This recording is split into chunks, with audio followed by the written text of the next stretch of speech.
جی حدیث نمبر ہے ہمارے پاس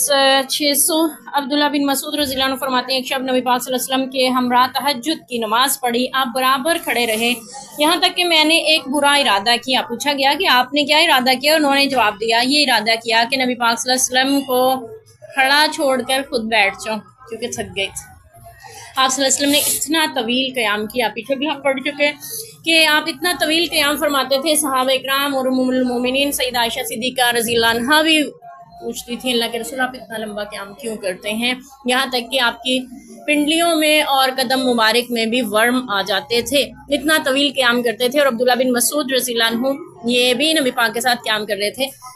اس سے ہمیں دو باتیں اور پتہ چلتی ہیں، وہ یہ کہ آپ صلی اللہ علیہ وسلم مسجد میں بھی قیام فرماتے تھے۔ مسجد کے ساتھ ایک حجرہ بنا تھا جس کا ذکر ہم رمضان المبارک کے قیام کے حوالے سے حضرت عائشہ رضی اللہ عنہ کی حدیث سے ملتا ہے کہ لوگوں نے آپ صلی اللہ علیہ وسلم کے جسم اطہر کو دیکھا،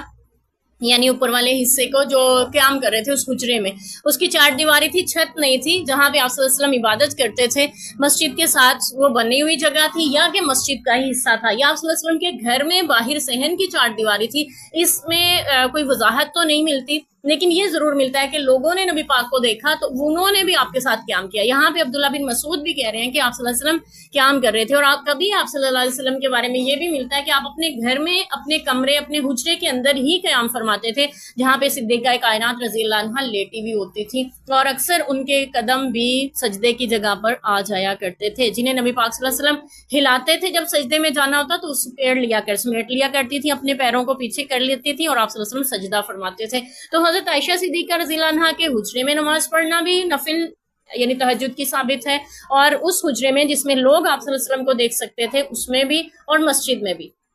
تو جہاں بھی آپ کو موقع ملے، وقت ہو جائے، جہاں آپ کے لیے آسانی ہو یا بہتر سہولت لگ رہی ہو آپ کو، آپ وہاں پہ تہجد کی نماز ادا کر سکتے ہیں۔ خواتین کے لیے بھی اگر مسجد میں اہتمام ہے، خواتین کے لیے رمضان میں جیسے اکثر ہوتا ہے ہماری مسجدوں میں، یا آپ اللہ تعالیٰ حرمین شریفین کی حاضریاں نصیب کرے ہر ایک کو، وہاں پہ ہے، وہاں پہ آپ مسجدوں میں رات کے وقت بھی عبادت کر سکتے ہیں خواتین کے لیے، یعنی کہ کھلی ہوتی ہیں مسجدیں، اور دن میں بھی وہاں اگر موقع مل رہا ہے آپ وہاں پہ پڑھ سکتے ہیں، اور اگر آپ یہاں اپنے گھر میں ہیں تو پھر اپنے گھر کے کمرے میں بھی پڑھ سکتی ہیں، صحن میں بھی پڑھ سکتی ہیں، برآمدے میں بھی، جیسے گرمیوں میں اکثر ایسا ہوتا ہے کہ ہماری خواتین چھت پہ بھی پڑھ لیتی ہیں کیونکہ اندھیرا ہوتا ہے اور چھتوں پہ ہی سو رہے ہوتے ہیں سب، تو وہاں بھی پڑھی جا سکتی ہے، جہاں بھی آپ چاہیں اس کو ادا کر سکتے ہیں۔ اور یہ پتہ چل رہا ہے کہ طویل قیام نبی پاک صلی اللہ علیہ وسلم اس کا فرماتے تھے۔ ہاں یہ ضرور ہے کہ عورت کی نماز بہترین یہ ہے کہ وہ اپنے کمرے میں ادا کرے،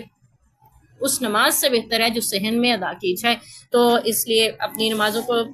آسانی ہے امت میں، مشقت نہیں ہے، فرض نہیں ہے کہ بس کمرے میں ہی عورت نے پڑھنی ہے، اسے گرمی لگ رہی ہے، بجلی نہیں ہے جیسا کہ اکثر ایسا ہوتا ہے ہمارے ہاں، تو وہ باہر اپنے صحن میں ہوا میں پڑھ سکتی ہے، لیکن رات کی نمازیں اندھیرے میں ہے تو وہ چھت پہ بھی ایسی جگہ پہ پڑھ سکتی ہے جہاں پہ نامحرموں کی نظر نہ پڑے اس پہ۔ تو واللہ اعلم۔